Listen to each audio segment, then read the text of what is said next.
You ever look at one of those massive container ships and wonder what keeps things from going wrong more often? I mean, these things carry something like 90% of everything we buy. Well, it turns out there's a rule book, a single code that quietly keeps things safe out on the high seas. So, let's dive into this master plan for maritime safety, the International Safety Management Code, or ISM Code for short. Behind the absolutely massive scale of global shipping, with thousands of these huge vessels moving all at once, stands this one document. It sets a single international standard for how to safely manage and operate ships and, just as important, how to prevent pollution. You can think of it as the invisible framework that makes the entire complex system work a whole lot more safely. So why did this code even need to be created? Well, the answer lies in a string of maritime disasters. By the late 1980s, investigators started seeing a really disturbing pattern. It wasn't just that equipment was failing, it was that the people and the systems back on shore were failing. As the official record says, investigations into accidents revealed major errors on the part of management. The root of the problem wasn't on the ship, it started right at the top. So, in this explainer, we're going to break down exactly how this critical code works. We'll start with the problem it was designed to solve, then we'll get into its big idea, the safety management system. We'll look at the key players, see how everyone proves they're following the rules, and finally, check out how this rulebook is changing to tackle 21st century challenges. Okay, let's go back in time to the late 1980s. There was a real sense of alarm spreading through the maritime world. See, the issue wasn't just about simple mistakes being made on the ship's bridge. The problem was being traced all the way back to corporate offices, sometimes thousands of miles away from the ocean. This huge disconnect between the management on shore and the crew on the ship was the exact problem the ISM code was built to fix. And make no mistake, the scope of this thing is massive. The ISM code isn't just for a couple of container ships here and there. Nope, it's mandatory for pretty much every large commercial vessel you can think of. We're talking passenger ships, including those giant cruise liners, all kinds of tankers carrying oil, chemicals, and gas, the huge bulk carriers, fast-moving cargo craft, and even mobile offshore drilling rigs. The whole shebang. So how in the world do you fix a management problem that's so deeply embedded in the system? Well, the code's answer was honestly revolutionary for its time. Instead of just piling more and more rules onto the crew, it forced companies to build a complete safety framework from the top down. And that framework is called the Safety Management System, or SMS. This was a total shift from just reacting to accidents to actively trying to prevent them. So what is an SMS really? The official definition calls it a structured and documented system. But what that actually means is that it's a company's own custom-built rulebook for safety. It lays out in black and white exactly how that specific company is going to achieve its safety goals, from the CEO's desk all the way down to the engine room. And an SMS is not just some dusty binder that sits on a shelf. It's a living, breathing document. Its job is to make sure day-to-day operations are safe and that everyone has a secure working environment. But here's the crucial part.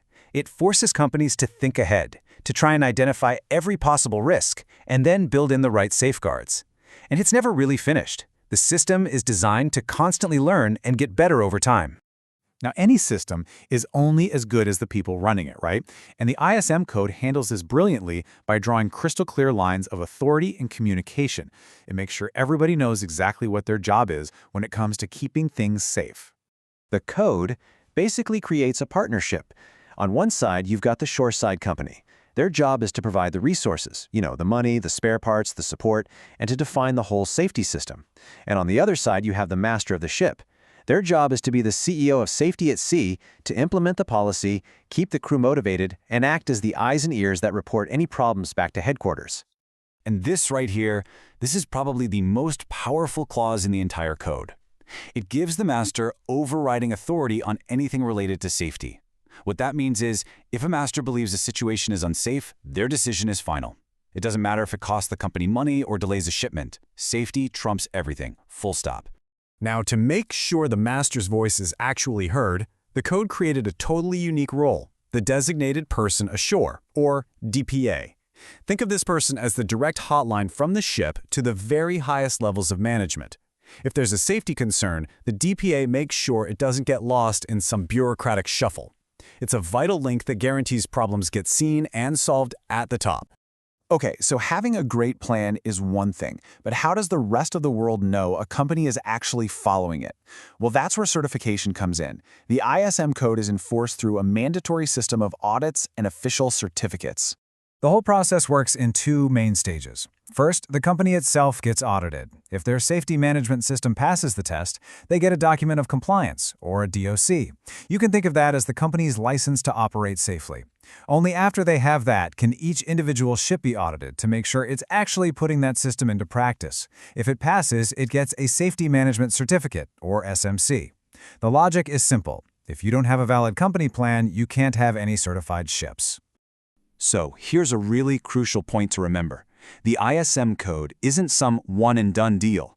It's specifically designed to be a living, breathing system that evolves right along with the industry. Regular audits and reviews make sure that safety management never, ever gets stale. And you can see how the code has evolved. It was officially adopted way back in 1993 and became mandatory for most ships in 1998. But let's fast forward to 2021 and we see a huge update. The code now demands that every safety management system has to actively manage a threat that was basically science fiction when this all started, cyber risk. And it's pretty clear why it had to adapt. Modern ships are basically floating networks. A single cyber attack could mess with everything from the bridge and navigation systems to the engine controls, the cargo management, and even the physical access control systems on the ship. By forcing companies to manage these risks in their SMS, the ISM code is trying to stay one step ahead of a huge modern threat. And all of this brings us to one final, really fascinating question. For decades, the ISM code has been all about that critical human link between management on shore and the crew out at sea. But as we start looking toward a future of remote-controlled or even fully autonomous ships, how will this rulebook for the seas have to change? How do you manage the safety of a crew that isn't even on board? That's the next big challenge for this constantly evolving code.